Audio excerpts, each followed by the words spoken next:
não é bom saber que, quando eu falo da fogueira da Inquisição, quando eu falo da intolerância, né, e do preconceito que esses personagens sofreram, eu não fico confortável em dizer, olha, que bom, tudo está acontecendo de novo. Não, isso é profundamente doloroso.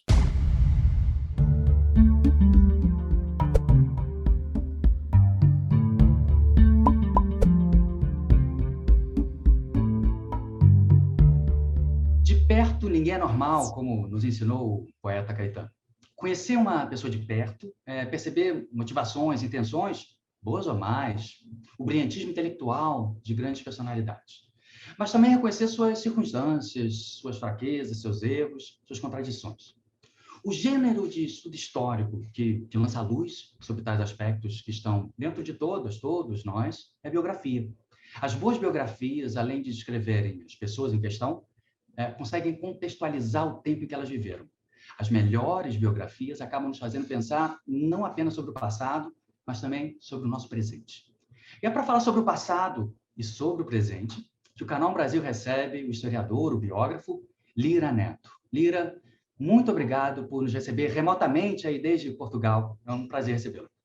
O prazer é todo meu. Muito obrigado pelo convite, por participar do acervo deste canal, que já tem aí uma história, já tem uma trajetória, e é uma honra para mim fazer parte deste acervo. Muito obrigado pelo convite. Lira, você tem uma carreira marcada por algumas das mais respeitadas, além de populares, mais respeitadas biografias já feitas aqui no Brasil, tendo selecionado pessoas extremamente interessantes, mas também tanto quanto interessantes, diferentes entre si. Getúlio Vargas, Padre Cícero, Maísa, Castelo Branco, José de Alencar, várias pessoas. É verdade que seus livros mais recentes têm contado a história de conjuntos de pessoas, e sobre isso falaremos também. Mas antes eu gostaria de saber, por que obras biográficas? Como historiador, você poderia ter adotado outro tipo de objeto de interesse. Situações específicas, como batalhas ou guerras, momentos históricos prolongados, como o curto século XIX, como Hobsbawm fez, ou a criação do conceito, como o Purgatório, estudado pelo Legoff, a Cidade Antiga do Coulanges, enfim, a série é infinita. Mas você optou por falar de indivíduos, grande parte da sua carreira. Por quê? Por que você se voltou para o estudo de vidas individuais? Bom, vamos nós.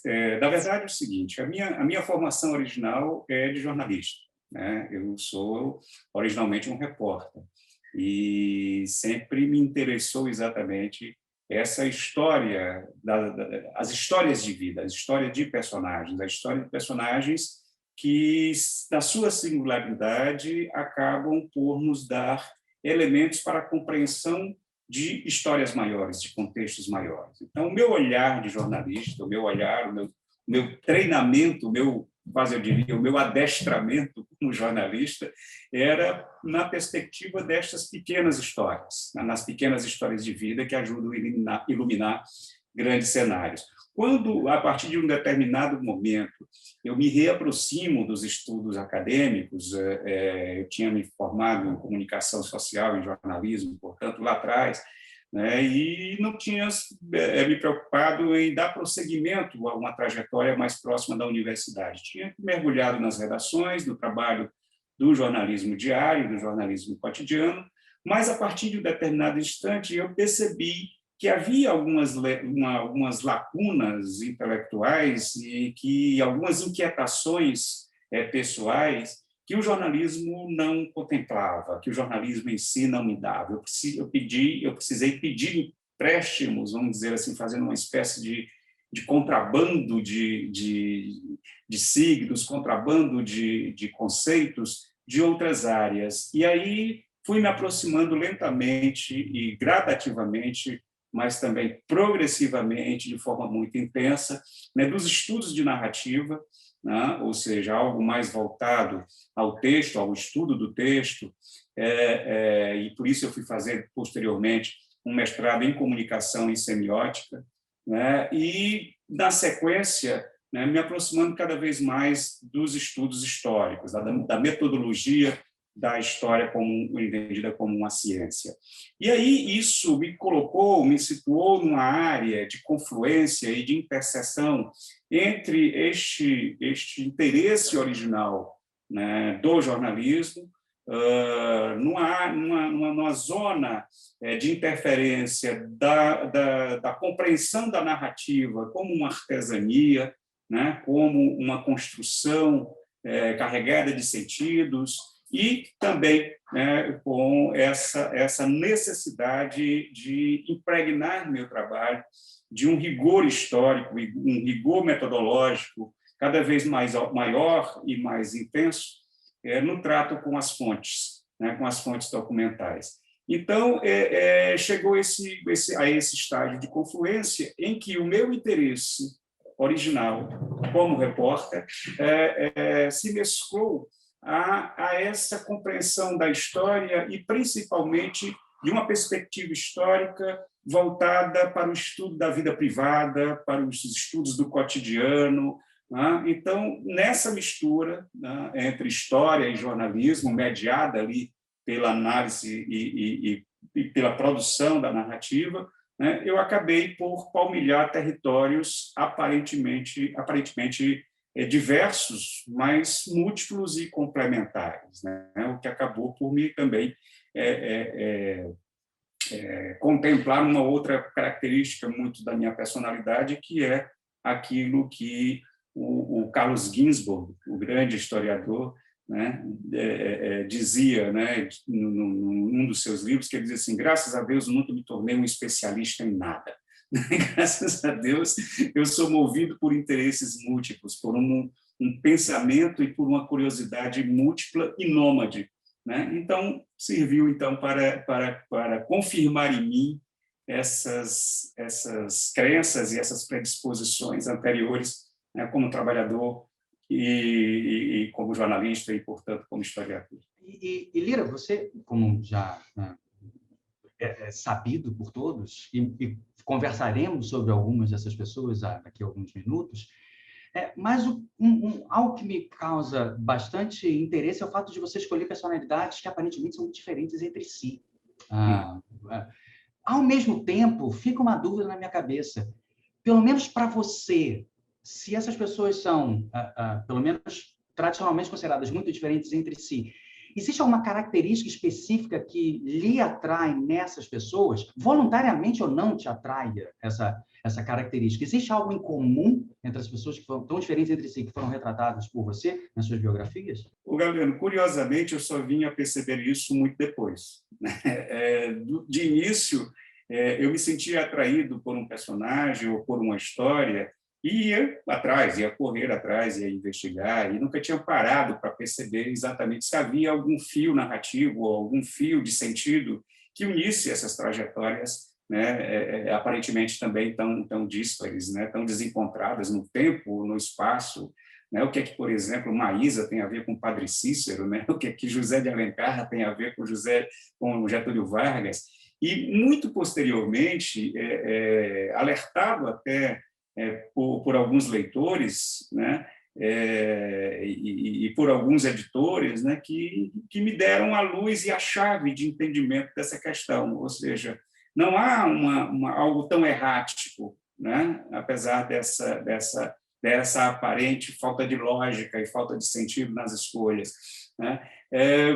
Começou a me chamar a atenção o fato de que alguns de meus livros tinha a palavra poder no título ou no subtítulo, né? Meu primeiro livro, de cara, né, um livro que eu publiquei ainda quando morava em Fortaleza, ainda quando trabalhava no jornal O Povo, lá de Fortaleza, chamava-se, o título do livro era O Poder e a Peste, né? Era uma biografia de um sanitarista, de um pioneiro da saúde pública, o Rodolfo Teófilo. Então, era O Poder e a Peste, a vida de Rodolfo Teófilo, né? Depois, em outro livro meu, por exemplo, tem Padre Cícero, Poder, Fé e Guerra no Sertão. O primeiro volume da biografia de Getúlio, né, dos anos de formação à conquista do poder. E aí, isso não foi deliberado, não, e não era também uma simples coincidência, né? Há, sim, da minha parte, uma curiosidade, um interesse intelectual como pesquisador de estudar os vários mecanismos de poder, as várias manifestações de poder né? E também o impacto que ele produz nas existências, seja de uma pessoa, de um biografado, ou de uma coletividade em que este biografado está imerso. O que eu quero dizer com isso? Né? Alguém pode me perguntar, mas e Maísa, o que é que tem a ver com o poder? Né?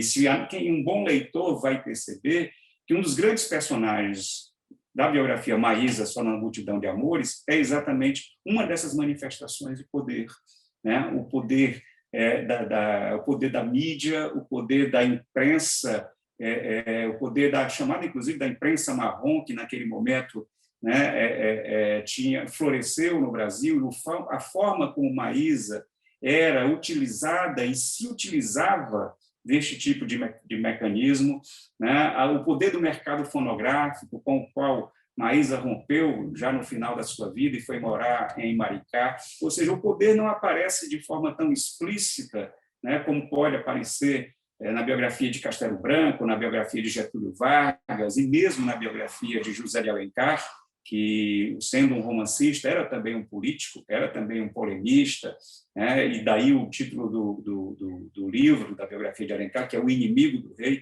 né? Porque trata exatamente das questões de poder que antagonizaram Alencar e o imperador Dom Pedro II.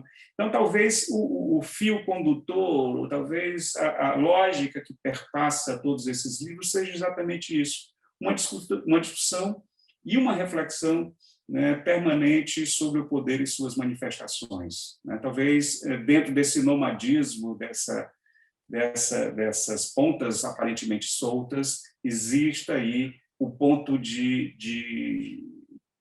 convergência, né? O ponto de alinhavo, né? O ponto de união entre esses vários fios que parecem soltos numa primeira vista e no primeiro olhar. Lira, o Poder e a Peste, o título do seu primeiro livro, que parece ser tão atual nos dias atuais, da atual pandemia pela qual passamos. É o seu primeiro livro, né? É um livro do século passado, ainda, se não me engano, quando você ainda talvez não se considerasse um biógrafo. Naquele período histórico retratado no livro, a mais conhecida revolta da vacina ocorria no Rio, quando o sanitarista Oswaldo Cruz, junto com a truculência do Estado, por uma série de outros fatores também, mas gerou uma reação da população quando forçada se viu a um processo de vacinação. Mas você levantou uma história que, acredito, ainda continua a ser muito pouco conhecida no Ceará, no seu Ceará. Uma personalidade, um sanitarista, um farmacêutico, não sei como qualificá-lo exatamente, Rodolfo Teófilo, ele, ao perceber a existência de uma peste que acontecia na cidade, teve o Dia dos Mil Mortos, né? Apenas num dia, apenas numa cidade, mais de 1.000 pessoas morreram, a tragédia que isso marca uma sociedade como um todo, ele volta e inicia um procedimento de vacinação, mas, ao contrário do que acontecia na capital, então, o poder era contrário, o poder na região, no Ceará, era contrário às ações de Rodolfo Teófilo. Você conta histórias tão fantásticas quando ele precisava, como ele não tinha força ao seu lado, ele precisava da força do convencimento. Então, ele criou a história de São Gêner e um anjo. É tão fantástica essa história que é difícil acreditar que ela efetivamente aconteceu. Como você chegou à história de Rodolfo Teófilo e o que essa história tem a nos ensinar nesses tempos de peste pelo qual passamos? De fato, o Rodolfo Teófilo é um personagem fantástico, um personagem excepcional, muito pouco conhecido, não só do resto do Brasil, mas também no próprio Ceará. Para a maioria dos cearenses, Rodolfo Teófilo é apenas o nome de um bairro da cidade, né? Muita gente desconhece a quem a homenagem se refere. De fato, ele era um farmacêutico, um homem, um cientista do século XIX, um homem com todos os conceitos e preconceitos inerentes, né, à ciência, ao pensamento científico do século XIX, um homem que acreditava, por exemplo, que a miscigenação era um dos problemas maiores da civilização do Brasil, que impediria o progresso do Brasil. Então, com todos aqueles pensamentos muito oriundos da ciência de seu tempo, né, acreditava na frenologia, ou seja, que a conformação do crânio e as feições dos indivíduos, determinava a sua personalidade, o seu caráter, seria possível determinar, inclusive, quem era criminoso, bastando examinar o formato de seu crânio. Este homem, impregnado com esses conceitos, para nós hoje tão chocantes e tão absurdos, né? Esse homem, ao mesmo tempo, era um benemérito, era alguém que pensava, né, de forma muito constante e com uma preocupação muito intensa em relação à extrema desigualdade em que o Ceará e que Fortaleza estavam inseridos, né, desde então. Então, houve uma epidemia de varíola em Fortaleza, uma terrível epidemia de varíola, que matou 1/5 da população da cidade, né? Quando a gente pensa em 1.000 mortes por dia, a gente tem que levar em consideração, né, o tamanho da população de Fortaleza à época. Fortaleza era uma cidade de 25 mil habitantes, né, e que, no período em curso, em tela, estava naquele momento com 120 mil pessoas, porque 100 mil delas eram retirantes, eram sertanejos, arranchados, né, em praças públicas, né, nas periferias, nos subúrbios da cidade. E essa epidemia de varíola, né, ceifou a vida, né, de milhares de pessoas. Neste único dia, o 10 de dezembro de 1878, foram 1.000 pessoas, daí o dia dos 1.000 mortos. E quando a varíola retorna, exatamente na passagem do século XIX para o século XX, Rodolfo percebeu que aquelas cenas iriam ser repetidas e o poder público iria permanecer absolutamente alheio, como sempre. Então, ele monta na própria casa um vacinogênio, estuda o processo de fabricação da vacina, né, parte numa cruzada para muitos insana, né, para muitos de seus contemporâneos insana, que era sair de porta em porta vacinando, né, todos os fortalezenses, e para tal utilizava dos mais variados recursos de retórica, inclusive esse a que você se referiu, ou seja, de inventar uma lenda associando o cientista Jenner, o grande descobridor do processo da vacina, né, a uma espécie de eremita. Ele dizia que São Jenner era um eremita que recebeu uma visita de um anjo e que ensinou a ele que deveria pegar um espinho de uma laranjeira, deixá-lo dormir ao relento numa noite, durante 7 noites de lua, e depois injetar este espinho nas feridas de uma vaca contaminada pela varíola bovina e injetá-lo em seguida nos braços de todos os seus contemporâneos. E com esta visão, Jenner teria erradicado a varíola do seu povoado. Rodolfo, sem ser santo, né, fez o mesmo, né, com a vacina fabricada no seu vacinogênio, saiu de porta em porta na cidade, e ao cabo de 4 anos, com a ajuda de uma liga cearense pela vacinação, uma liga que formada pelas próprias pessoas, antevendo o que nós conhecemos hoje como agente de saúde, ou seja, descobrindo multiplicadores dentro da própria comunidade, né? Ele, ao cabo desses 4 anos, ele livrou o Ceará da varíola, enquanto nas províncias vizinhas a doença, essa peste, ainda agraçava. O que eu acho interessante nessa história toda é que Rodolfo, naquele momento, enfrentou exatamente os negacionistas, enfrentou exatamente o povo que estavam instalados no poder, que achavam, inclusive, que a vacina era algo deletério, que poderia transformar não as pessoas em jacaré, mas que poderiam matar as pessoas, que poderia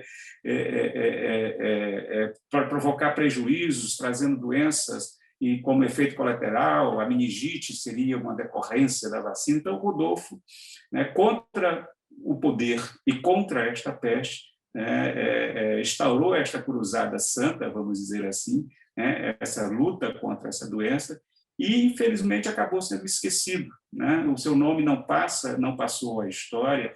E só para concluir, eu me lembro que, quando decidi escrever esse livro, foi quando, na época em que Fortaleza passava pelas obras de saneamento, ali no final dos anos 80, comecinho dos anos 90, uma grande obra de saneamento na cidade, e os operários, quando cavavam as valas para a instalação das tubulações, descobriram os restos humanos, e os jornais da época, né, não sabiam dizer que pessoas eram aquelas, que mortos eram aquelas.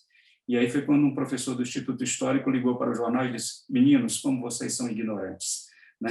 E como é que vocês não sabem que menos de um século atrás, 1/5 da população da cidade morreu vítima da varíola? Essa pergunta desse professor me despertou o interesse por escrever este livro e me mobiliza até hoje, galera. Né? Como é que nós conseguimos ser tão ignorantes e tão displicentes com o conhecimento da história, né? Coisas que, no passado recente, né, não são levadas em consideração. Eu acho que boa parte dos nossos problemas contemporâneos é exatamente essa ausência dessa memória histórica, né, dessa busca pela história. Então, foi a partir daí que eu resolvi, sim, migrar cada vez mais da página do jornal para as páginas dos livros, né? Do jornalista do cotidiano para esse jornalista do passado.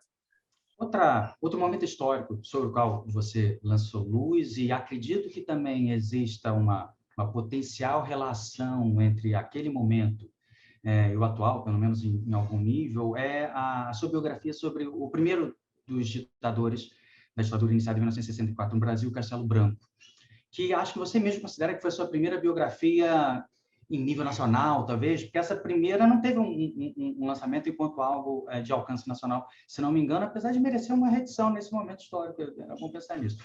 Bom, nesse momento em que há alguns setores, limitados, é verdade, mas alguns setores que tentam fazer passar a informação que a ditadura militar foi uma defesa da liberdade, a sua biografia mostra o contexto daquele indivíduo que tinha uma longa história, foi uma pessoa considerada uma das principais responsáveis pelo aquilo que entrou para a história como uma bem-sucedida participação brasileira na campanha da Itália, na figura de Castelo Branco.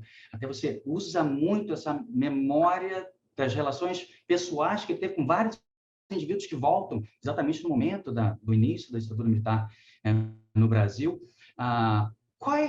O que você aprendeu quando você lançou esse olhar bem atento e detalhado a essa pessoa, esse indivíduo específico e o contexto daquela época, o início da ditadura militar no Brasil? A ideia de biografar Castelo Branco de fato, foi meu primeiro livro lançado em circuito nacional, por uma editora nacional. O Poder e a Peste, a Vida de Rodolfo Teófilo, tinha sido publicado por uma editora cearense, e mesmo assim conseguiu uma repercussão que eu jamais esperava. Deu capa da Ilustrada, o caderno da Folha de São Paulo. Na época eu fui convidado para fazer o João 11:30, o Jornal do Brasil, deu uma resenha fabulosa, ou seja, me surpreendeu, mas foi um livro de tiragem limitada e cuja circulação ficou muito restrita a Fortaleza e a Castelo. Eu já morava em São Paulo e o livro teve uma tiragem maior, mas o interesse pelo personagem decorria do fato de eu, como fortalezense, passava constantemente ali na Avenida em que estava ali o mausoléu de Castelo Branco, um movimento moderníssimo, né? Um monumento moderno, arrojado do ponto de vista arquitetônico. E eu dizia, mas como é que este monumento, né, faz referência e faz a memória de um ditador, né, do primeiro dos ditadores de plantão pós o golpe de 64. E aí comecei a me interessar pelo personagem em si. Raquel de Queiroz era muito amiga dele, Raquel de Queiroz falava de Castelo com muita admiração, né? Raquel, inclusive, como eu costumo dizer, a mais doce das reacionárias, né? A Raquel, a quem eu tive, inclusive, o prazer também de entrevistar quando eu era jornalista do jornal O Povo. Bom, mas esse homem, esse Castelo, que sempre se disse a vida toda um legalista, que sempre se disse um homem que acreditava que o lugar de militar era no quartel e não na política, né? Ele pregava a ideia do soldado profissional, do soldado que não deveria se afastar das linhas ditadas pela Constituição, de permanecer na caserna, não se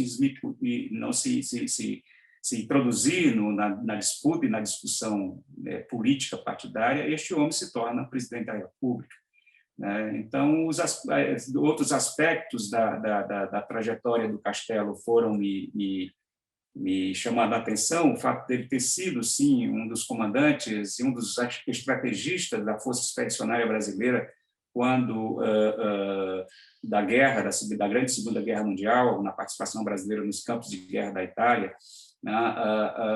o fato de ter sido ele o encarregado de atualizar os manuais militares brasileiros no final desta guerra, tirando o exército brasileiro da influência militar francesa para a influência norte-americana, ou seja, havia muitos aspectos a serem considerados, né, nessa trajetória, e eu achei que biografar Castelo era um pouco biografar todos os momentos em que o Exército se arvorou como árbitro supremo da política nacional durante as grandes crises, né, e tendo em Castelo, inclusive, um opositor dessa ideia de que cabia ao Exército tal papel. Em todas as quarteladas, todos os golpes militares ao longo do século XX, ele permaneceu alheio, né? Ele permaneceu como um crítico dessas interferências militares, né? E, em 64, ele se credencia como presidente exatamente por fazer essa articulação entre as forças civis e forças militares, e o passado de legalista, né, o credenciava a tal. E não é à toa que uma das cenas do livro mostra que Castelo, assim que foi decidido que ele seria o ungido pelos militares para comandar o país, pediu ao motorista para passar em casa para trocar a farda pelo paletó, né, para dar ares civis, né, vamos dizer assim, àquele golpe, né, tramado, sim, com a força do empresariado, com a força do capital, mas principalmente com a força das armas.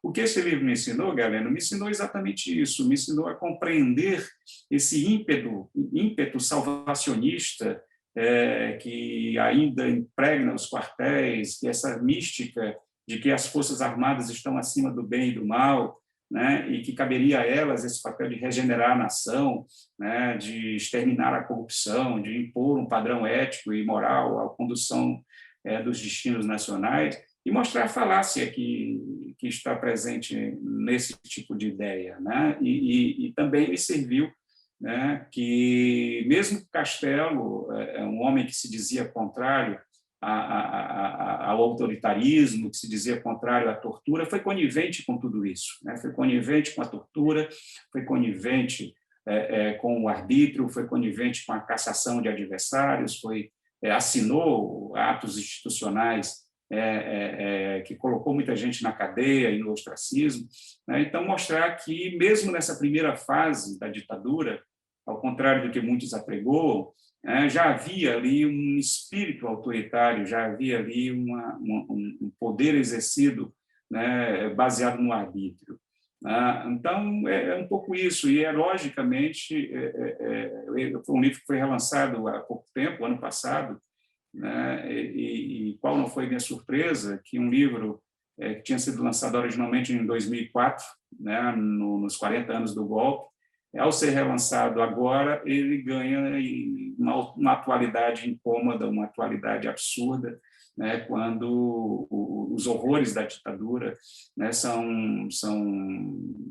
há um processo de higienização e de limpeza, né, como se a ditadura não tivesse sido o horror que foi.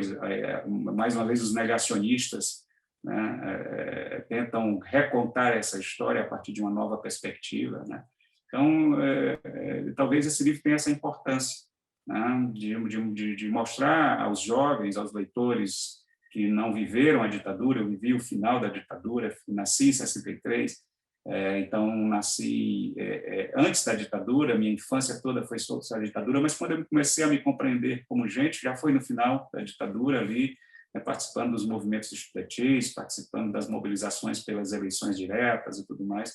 Então, nós sabemos o que é que foi viver sob a ditadura, viver num lugar e num tempo em que a liberdade de expressão era vedada e que a gente tinha medo até de pensar um pouco mais alto, né, com medo de que o colega que estava do lado fosse um infiltrado das forças militares e a gente tivesse um destino não muito feliz. Então, é um pouco isso. Eu acho que daí reside a importância e o interesse, né, nesse livro. Eu não sei se estudar tão profundamente uma determinada pessoa, você estudou vários, mas quando você se aprofunda muito sobre uma pessoa, eu não sei se isso torna mais fácil ou mais difícil achar fios condutores, uma pessoa que é algo e que você consegue identificar e que, com o passar da sua vida, continua a ser aquele algo. Você se aproxima de alguém, você percebe até mesmo os erros, as reviravoltas, as contradições das pessoas que, às vezes, são múltiplas, por sermos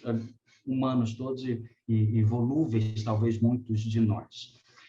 Mas, ainda assim, você parece encontrar, você parece ter esse dom de encontrar determinados fios condutores nessas pessoas. Por que eu estou fazendo essa introdução?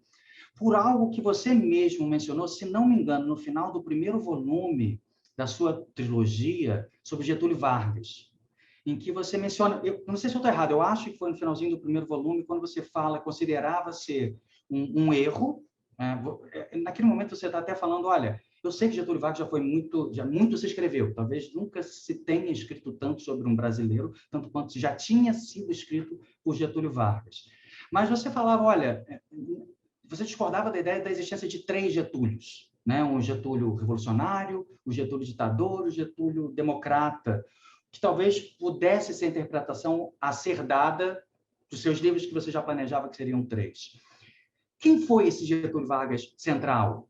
Se não houve Getúlios, e na verdade havia um Getúlio central, quem foi esse Getúlio Vargas, pessoa, talvez uma das mais relevantes, talvez a mais relevante no século XX na história do Brasil? Uma coisa, a priori, que me interessa num personagem e o torna um candidato a biografado, né? Passa a ser um biografável, vamos dizer assim, é exatamente a capacidade que ele tem de mobilizar emoções contrárias, né? Eu gosto dessas pessoas que, ao longo da sua trajetória, ao longo da sua existência, despertaram amores e ódios profundos, né? Então, eu gosto desses seres contraditórios, desses seres controversos, ambivalentes, como eu gosto de dizer. E todos os meus personagens, todos os meus biografados, compartilham dessa característica, né? Seja Padre Cícero, seja Castelo, seja Getúlio, né? Ele seja Alencar, né? que hoje a ideia que nós fazemos de Alencar é completamente diferente do Alencar daquela época, que era um polemista, era um panfletário em muitos momentos, pelo menos como jornalista. Então, preciso ter essa característica, né? De seres que não tiveram, para citar Fernando Pessoa, né, não tiveram existências em linha reta, né? Viveram solavancos existenciais, vamos dizer assim, né? Foram montanhas russas existenciais.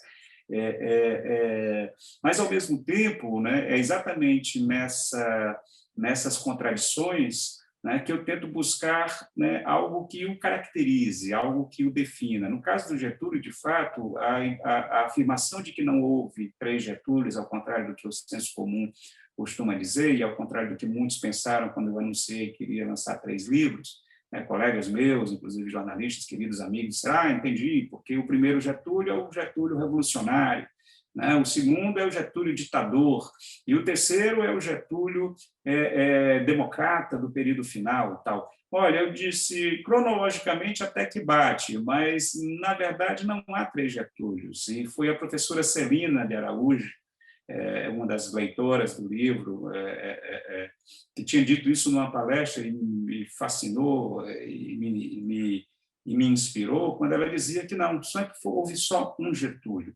Um Getúlio, e para entender quem é esse Getúlio, como você pergunta, a gente precisa entender também a gênese deste personagem. Né? Então, o primeiro volume, inclusive, do livro é dedicado a isso. O primeiro volume do livro é dedicado a esclarecer os anos de formação de Getúlio. Mostra que ele é fruto ali de uma política do republicanismo gaúcho daquele tempo, fortemente influenciada pelos ideais positivistas, né, que acreditavam que tinham quase um dever histórico, uma missão de salvar a nação do vício e das corrupções que seriam inerentes à política. Então, eles não acreditavam na política como mediação dos conflitos, eles acreditavam que cabia a uma elite ilustrada conduzir o povo ao seu destino histórico, caberia a essa elite chegar ao poder não pelo voto, mas pelo saber, né? Pela excelência, e essa satanização da política vai caracterizar curiosamente, o maior político brasileiro de todos os tempos, né? Maior não no sentido valorativo, mas no sentido de que foi o político, sem dúvida, que promoveu, né, as maiores alterações no quadro político nacional, seja na perspectiva que queiramos perceber, no ponto de vista social, do ponto de vista econômico, do ponto de vista político, do ponto de vista social, as profundas transformações, né, provocadas pela chamada Era Vargas são inegáveis, né? Então, assim, algumas elogiáveis, outras nem tanto. Mas o fato é que este homem que desacreditava na política, que desdenhava da representatividade, do sistema representativo, este homem que acreditava em governos fortes, autocráticos, a exemplo dos governos gaúchos, republicanos, né, da Primeira República, chega ao poder exatamente com essa ideia. E a primeira coisa, não à toa, que faz ao chegar ao poder é fechar o Congresso, né, pós a Revolução de 30, a chamada Revolução de 30. Ele fecha o Congresso, censura os jornais, expurga o Supremo de ministros que poderiam parecer ameaçadores ao novo regime. Então, esse homem assume essa postura de um governo unipessoal, que também paternalista, de cima olhava o povo de cima para baixo, né, e que se sentia, ao mesmo tempo, com a missão de modernizar o país, de modernizar a nação. E esse Getúlio, que, por causa disso, flertou ali com os regimes de força que afloravam na Europa neste período, ali na década de 30, que flertou com o nazismo, flertou com o fascismo, tinha uma admiração explícita e assumida por Mussolini, esse homem vai encarnar e protagonizar uma ditadura tão cruel quanto a que viria depois de 64, uma ditadura que prendeu adversários, torturou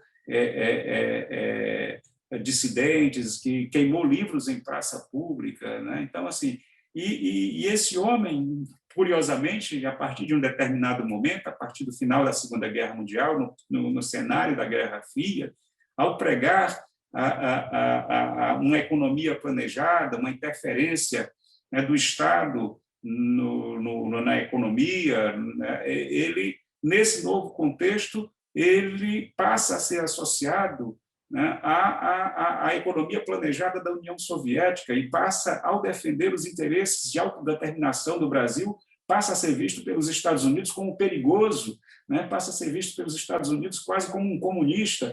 Então, esse mesmo Getúlio, sem sair do lugar, galera, passou a assumir essa persona pública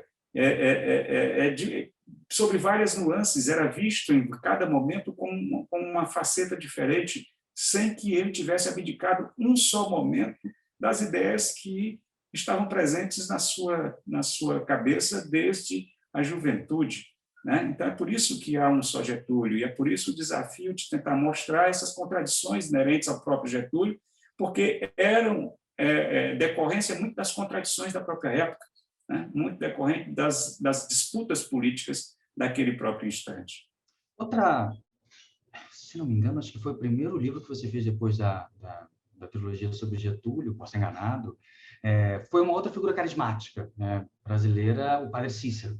Foi imediatamente antes do Getúlio, na verdade. Foi antes, isso. Imediatamente antes do Getúlio Vargas.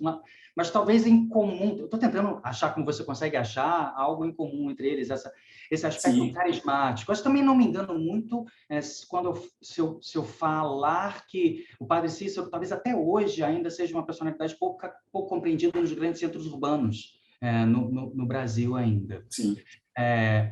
Ele tinha esse aspecto, naturalmente, o Padre Cícero, desse carisma no sentido de uma devoção religiosa muito particular, talvez, em relação à figura dele. Mas o que talvez seja o aspecto, esse aspecto também é pouco conhecido nos grandes centros brasileiros, mas também o Padre Cícero político, né? que tão ligada à própria história da cidade de Juazeiro do Norte, à pessoa de Padre Cícero. É possível afirmar, no caso de Padre Cícero, ao contrário de Getúlio, que apesar de ter parecido muitos, eram só, que o Padre Cícero, sim, foi vários? Ou ele sempre foi um só também? Boa pergunta. Eu começaria a te responder da seguinte maneira. Eu sou cearense, né, sou nordestino, portanto, nasci em Fortaleza, nasci no litoral do Nordeste. Então, nasci de costas para o sertão. Né? Há uma dicotomia, né, entre o nordestino nascido no litoral e o nordestino nascido no sertão, o que provoca algumas incompreensões de parte a parte. E eu, como litorâneo, né, muito antes de me aventurar a biografar Padre Cícero, eu via o padre, né, com todo um viés negativo, com todo um viés que hoje digo preconceituoso, porque é esta visão da capital de Fortaleza contra as hordas de celerados, daqueles beatos fanáticos que cercavam, né, o Padre Cícero. Então, essa era uma compreensão ali, muito que eu trazia, até mesmo de minhas leituras dos anos 70, 80 e começo de 90, né, que via no fenômeno da religiosidade popular, né, um dos símbolos mais emblemáticos do atraso, né, do sertão, via na figura de Padre Cícero um pouco o arquétipo desse líder messiânico, né, que arrastava as multidões de fanáticos e que se aproveitava da miséria alheia e tudo mais. Essa minha compreensão, que perdurou durante muito tempo, ela foi confrontada no momento em que eu fiz uma espécie de mergulho etnográfico, vamos dizer assim, no universo dos romeiros e devotos de Padre Cícero, na própria Juazeiro do Norte.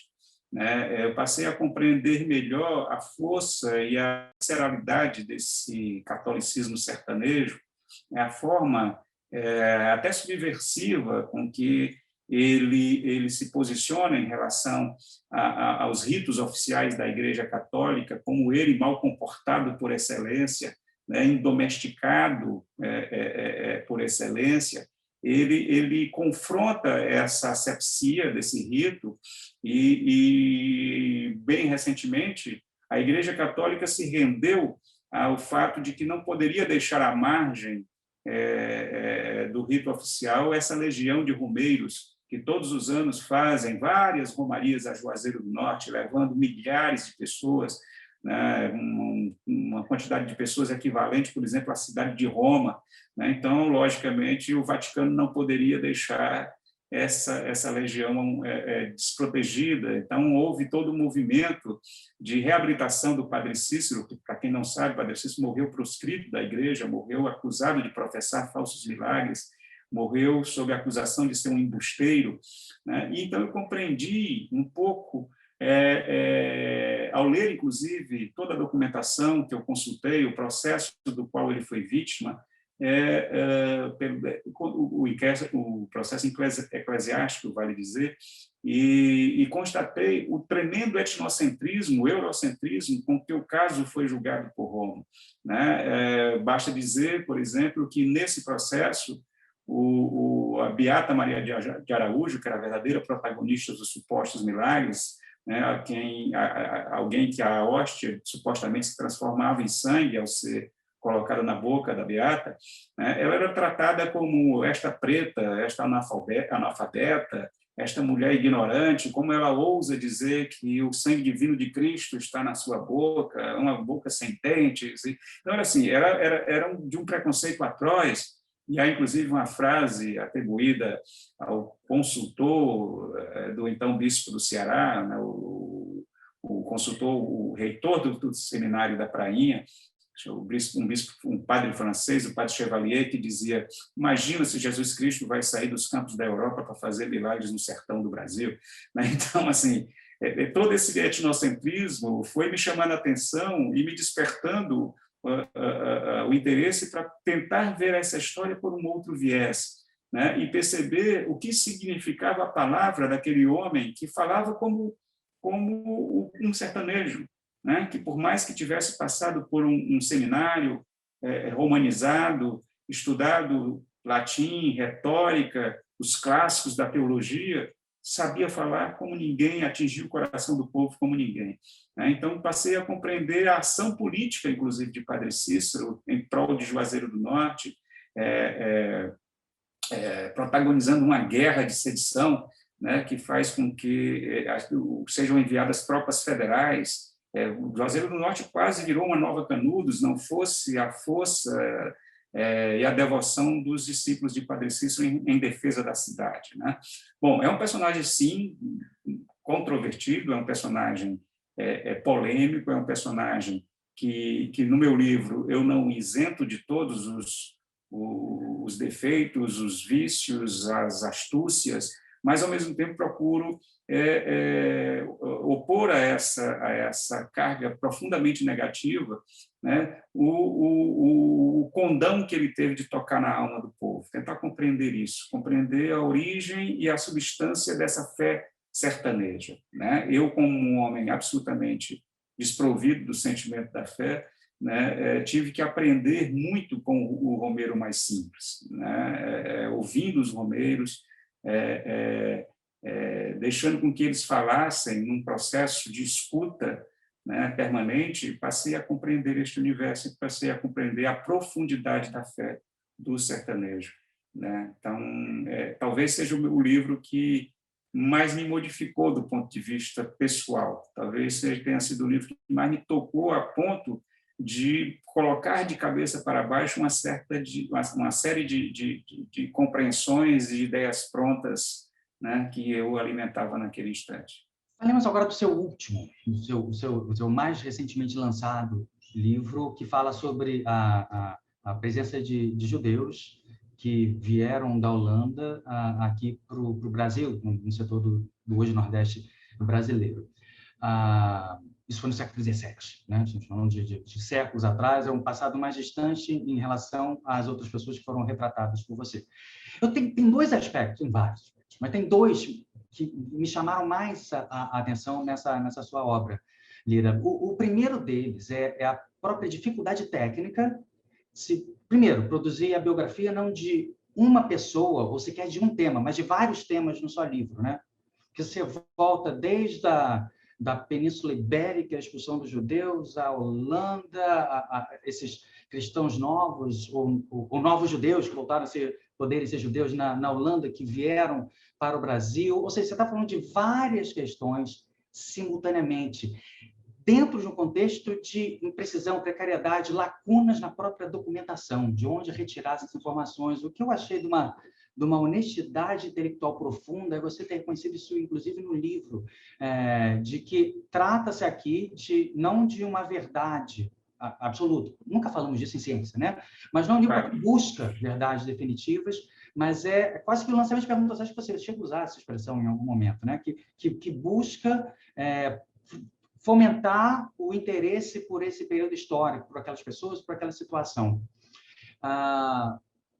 Por que essa sua curiosidade por como você chegou a essa história e por que escrever? Agora, depois de você ter se tornado talvez o mais conhecido biógrafo de indivíduos da história brasileira, essa biografia coletiva que você fez. Eu sempre digo também que quando você biografa uma pessoa, um indivíduo, você não está biografando só um homem, né? Ou só uma mulher, como é o caso da Maísa, mas você está biografando toda uma época, você está biografando um contexto, porque essa existência, essa subjetividade, ela dialoga a todo momento com o mundo em que ela está inserida.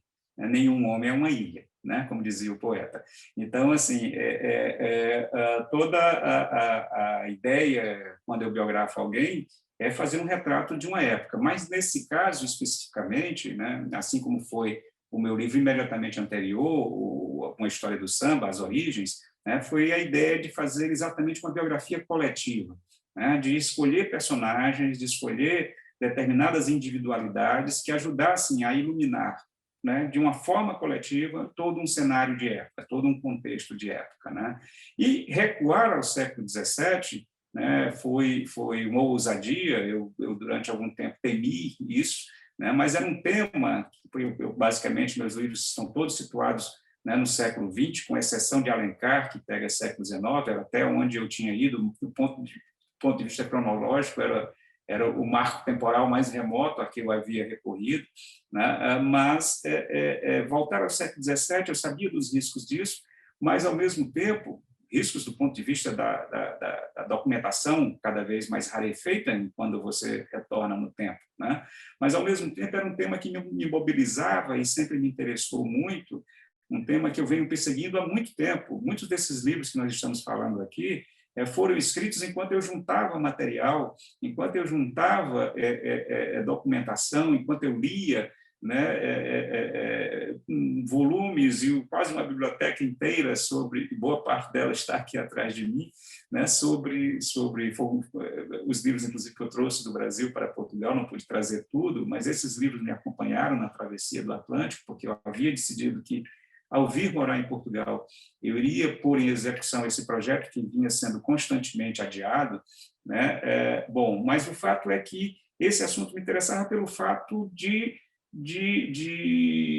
abranger, né, vários espaços geográficos, vários espaços temporais, tratar de vários momentos, e ao descobrir a minha própria ancestralidade como cristão novo, isso me deu um incentivo a mais de buscar essa história que, do ponto de vista narrativo, às vezes semelha um livro de aventuras, né? Um livro em que nós temos ali guerras, batalhas sangrentas, temos grandes navegações marítimas, né? E, ao mesmo tempo, temos ali, né, detalhes buscados na documentação do que ocorria nos calabouços da Inquisição em Lisboa, ou seja, tem mistérios, tem intriga, né, tem delações, tem todos os ingredientes de uma trama, eu diria assim, quase de um romance de capa-espada, um romance de aventuras, né?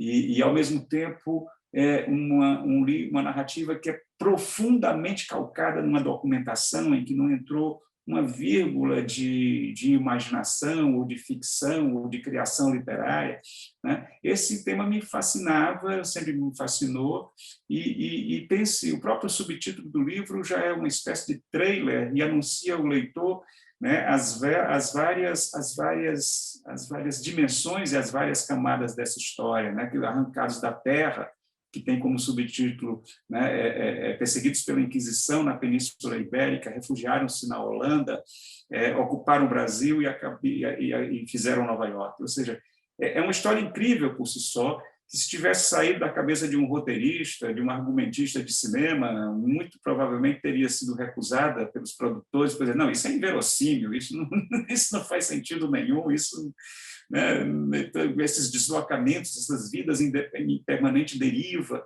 né? Mas foi exatamente isso, Galeno, que me entusiasmou, né? E durante o processo de construção dessa narrativa, durante o processo de construção de consulta às fontes, processo de construção da pesquisa, portanto, eu me deparei com uma situação que não estava dada à partida, que não estava dada de origem, né, na intenção de escrever o livro. A constatação de que eu não estava trabalhando apenas com uma história do século XVII. Né?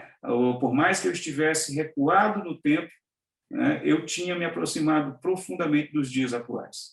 Né? Eu tinha chegado a um ponto em que, ao reconstituir aquele passado, né, tão distante, tão remoto, o mais remoto que eu tinha usado até então, eu havia me aproximado de temas urgentes, né, de temas emergenciais, né, dos dias atuais, né, dos dias contemporâneos. Né? O discurso do ódio, a construção dos discursos de ódio, né, a construção da intolerância, a construção dos preconceitos, né, a satanização, a demonização do outro, daquele que é diferente, né, pelo simples fato de ser diferente, a eleição deste diferente como inimigo, né, e, portanto, eu preciso desumanizar este inimigo, eu preciso aproximá-lo, né, de uma certa posição animalesca para que o meu discurso de ódio produza efeito e provoque a adesão, né, de outros. Né? Então,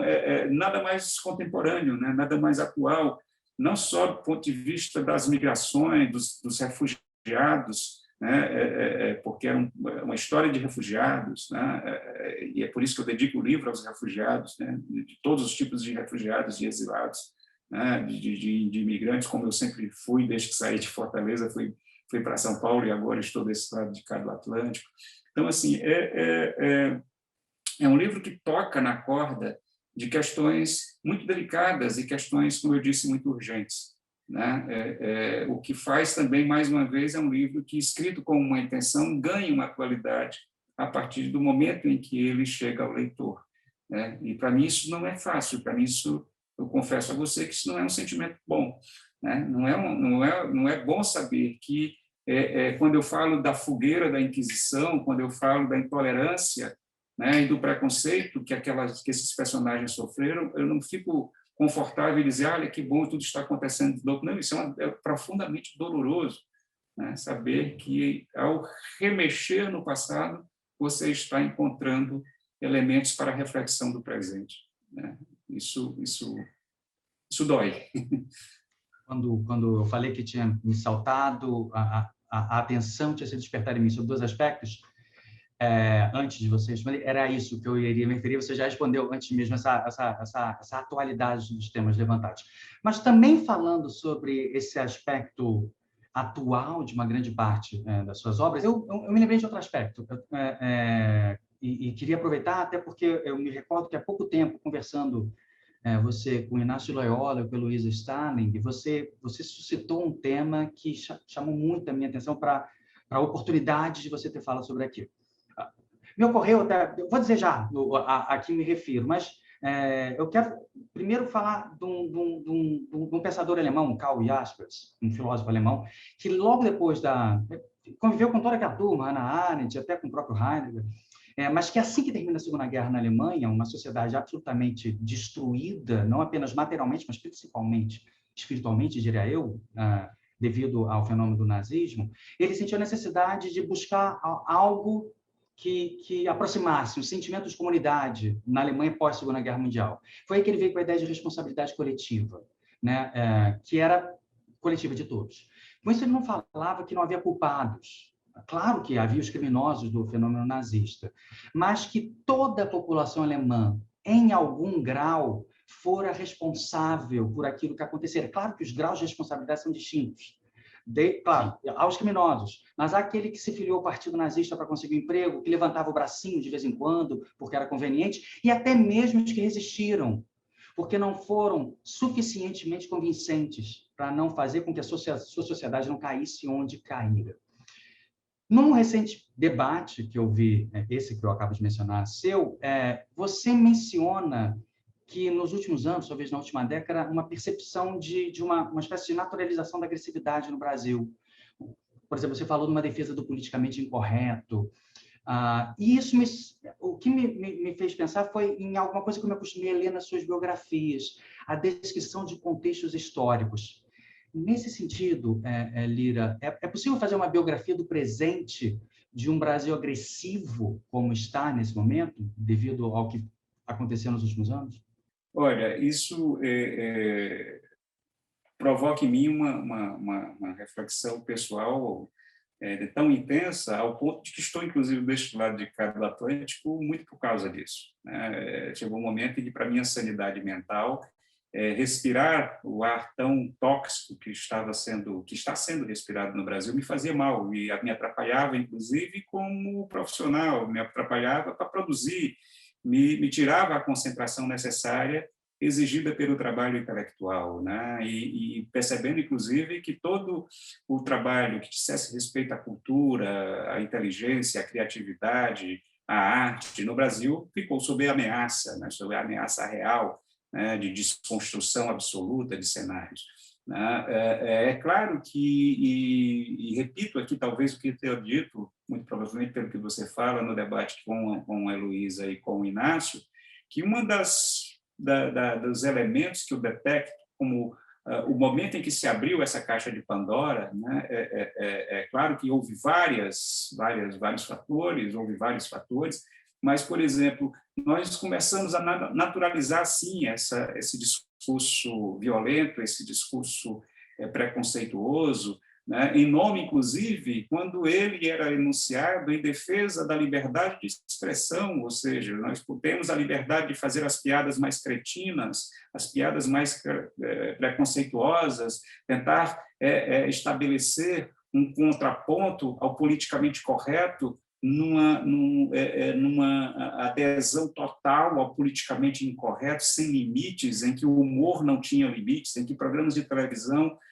humilhava as pessoas com a intenção de fazer rir outras, né? E as pessoas, e nós, inclusive, muitas vezes, assistíamos esses programas e ríamos, sem perceber que o que estava sendo construído ali, né, era o que estava sendo plantado ali, era essa semente do ódio, essa semente da violência e do discurso de ódio que estava lentamente sendo germinada, né? Então, assim, quando começou uma moda editorial de história politicamente incorreta, ou seja, também de tentar ver, por exemplo, o índio como grande vilão da colonização, que é um absurdo, que é um contrassenso, né? Mas nós fomos deixando com que essas coisas fossem ditas e repetidas e propagadas, até o momento em que toda a ignorância, todo o ressentimento que ficou durante tanto tempo represado, né, veio à tona de uma forma avassaladora,